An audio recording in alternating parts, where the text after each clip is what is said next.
Bismillahirrahmanirrahim.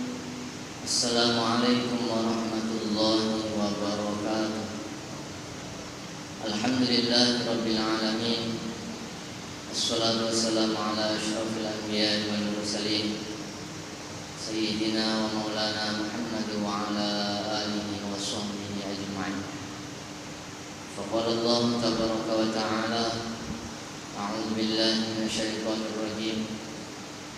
Laula yanhahumur rabbaniyuna wal ahbaru an qawlihimul itsm wa aglihimus suht labisa ma kanu yasna'un. Hadirin sedang salat fardu maghrib yang dimuliakan Allah Subhanahu wa taala. Alhamdulillah, kita bersyukur karena malam hari ini Allah masih berikan taufik kepada saya dan kita semua untuk mengamalkan sebahagian dari perintah-perintah Allah Subhanahu wa taala. Salawat dan salam semoga senantiasa terlimpah untuk baginda Rasulullah Muhammad sallallahu alaihi wasallam. Allahumma shalli ala sayyidina Muhammad wa ala alihi wa sahbihi ajma'in. Kita lanjutkan pengajian kita. Qala Sufyan, ma a'lamu amalan afdalu min talabil ilmi wa hifzihi liman aradallahu bihi bihi. Qala Hasan, innan nas la yahtajuna ila hadzal ilmi fi dinihim kama yahtajuna ila at-ta'ami wasyarabi fi dunyahum. Sufyan telah mengatakan bahwa aku tidak tahu satu amal yang lebih utama daripada amal mencari ilmu dan menjaga ilmu. Siapa saja yang dikehendaki oleh Allah Subhanahu wa taala. Kata Sufyan, aku tidak tahu siapa di antara manusia yang lebih utama daripada orang yang mencari ilmu dan yang menjaga ilmu. Hasan telah mengatakan bahwasanya manusia itu membutuhkan ilmu. Manusia itu membutuhkan ilmu agama seperti mana manusia membutuhkan ilmu untuk makanan dan minuman dalam dunia mereka.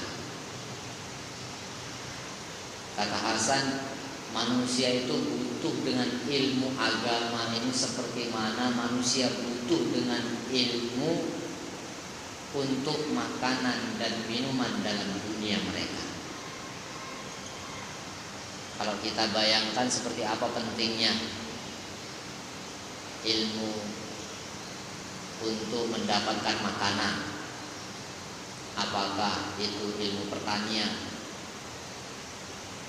apakah itu ilmu pemprosesan kepada dari padi menjadi beras sampai kepada nasi.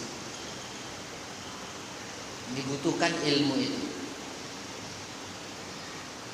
Seperti saya gambarkan umpamanya, kita secara umum tahu bubur kacang. Manakala orang ini membuat bubur kacang suko-suko dio aja, maka bubur itu tidak bisa dimakan, tidak bisa enak dimakan. Umpamanya bubur kacang itu kan kacang hijau campur dengan gula, campur dengan santan, dah jadikan satu, aduk-aduk, selesai. Coba kita masukkan sekali agung jadi satu. Jadi apa dia? Memang jadi bubur kacang, tapi kacangnya keras. Karena kita tak pakai ilmu. Kacang hijau, gula, santan masuk sekali jadi. Rebus. Sehari mungkin merebusnya. Agan tidak. Kacang itu pecah pun tidak. Untuk dapatkan makan bubur kacang yang enak itu, kata orang-orang yang pakar dalam membuat bubur kacang itu, masak dulu kacangnya dengan air putih. Dah pecah dia, dah lembut dia, baru masukkan gula, baru masukkan santan. Santan sampai jadi minyak pun. takkan pecah kacang tuh kalau dimasukkan bersama-sama. Karena butuh ilmu. Penting enggak untuk ilmu itu? Penting. Kata Hasan rahmatullah alaih, beliau mengatakan bahwasanya pentingnya ilmu agama itu, seperti mana pentingnya ilmu untuk makanan dan minuman dunia kamu itu.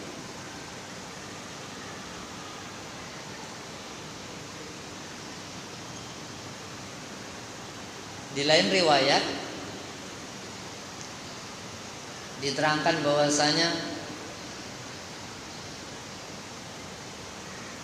An Abi Abdillah Al-Khuzani, An Abi Abdillah Al-Khurasani, An Ad-Dhahaki, walakin kunu rabbaniyina bima kuntum tu'allimuna al-kitab.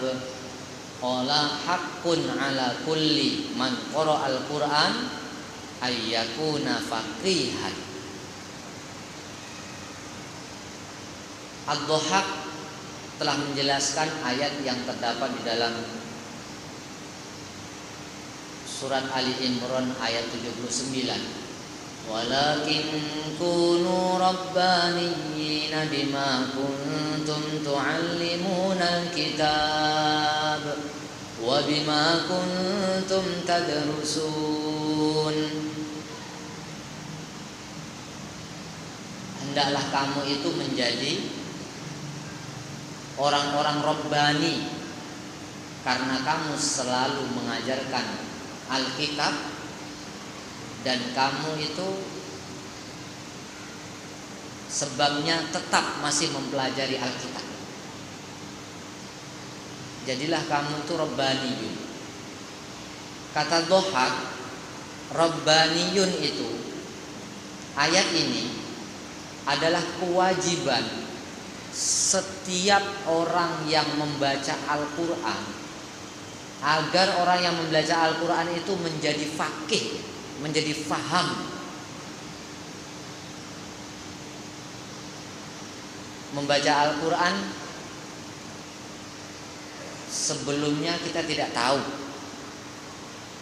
huruf tidak kenal. Setelah kita kenal hurufnya, setelah kita tahu membacanya, maka kita dianjurkan, dan ini menjadi kewajiban bagi setiap orang yang membaca Al-Quran. Setelah dia membaca Al-Quran itu dia mengetahui, oh paling minimal pertama setelah bagus bacaannya, dia tahu ini panjang, yang ini pendek, yang ini kol-kola, yang ini imalah. Jadi dia tahu bacaan-bacaan yang tertera di dalam Al-Quran itu. Kemudian dituntut lagi agar dia ini faqih dalam membacanya. Bukan hanya sekedar membaca Al-Quran saja, tapi dia faqih, faham yang dia baca. Jadi kalau kita tengok sekarang keadaan kita ini memang belum selesai belajar kita dalam mempelajari Al-Quran. Karena kita masih membaca pun kadang-kadang terkebil-kebil. Masih susah lidah kita untuk membacanya kadang-kadang. Perlu kita baca lagi, belajar lagi. Setelah kita pandai membacanya, bagus membacanya, maka kita belajar untuk memahami. Mungkin pertama dengan memahami apa yang kita baca, satu ayat bersama dengan terjemahnya. Syukur-syukur bersama dengan tafsirnya. Satu ayat baca, satu ayat baca. Dan tidak mengurangi tadarus kita, tidak mengurangi kebiasaan kita membaca Al-Quran. Mungkin satu hari satu juz, ya sudah, kita istiqomahkan setiap hari satu juz. Tapi kita tambah masa kita, mungkin 5 menit atau 10 menit baca satu ayat atau 2 ayat bersama dengan maknanya. Sedikit demi sedikit, lambat laun kita akan membaca Al-Quran dengan separuh paham, sedikit-sedikit paham lah gitu. Yang diharapkan di akhir-akhir kehidupan kita memang benar-benar kita sudah memahami apa yang terkandung di dalam Al-Quran. Ini secara bertahap. Ini kewajiban kita semuanya. Kewajiban bagi orang yang membaca Al-Quran itu, maka hendaklah ia menjadi faqih. Dia tahu maksud atau isinya secara mendalam. Dan yang sudah paham tentang perkara itu adalah para sahabat, para ulama-ulama terdahulu. Mereka sudah paham betul dengan isi Al-Quran. Terutama Nabi Sallallahu Alaihi Wasallam sudah paham betul dengan isi Al-Quran. Boleh juga kita membaca kitab-kitab mereka, buku-buku mereka, karena mereka sudah diberikan oleh Allah Subhanahu Wa Taala kepahaman tentang Al-Quran. Membaca tafsir, mungkin tafsir Jalalain dibaca, mungkin tafsir Ibnu Katsir, ataupun mungkin tafsir Qurtubi kita baca pelan-pelan, sikit-sikit. Kewajiban saya, kewajiban kita semua. Ini kata Dhahak dari ayat walakin kunu rabbaniyina bima kuntum tu'allimuna alkitab wa bima kuntum tadrusun.